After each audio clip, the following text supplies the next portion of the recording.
ஜொலிக்கிறா அங்க பாரு. அம்மா வாரி கொடுக்கிற கைய பாரு, அந்த வானச்சவப்புல கண்ணம் பாரு. அம்மம்மா பூஞ்சிரிப்புல புல்லரிக்குதம்மா, அம்மா கண்ணில் தெரியுதே வீரதீபம்.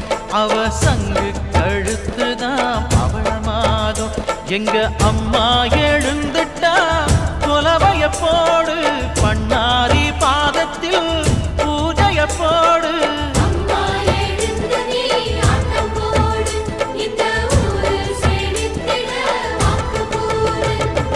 தாயே திரிசூ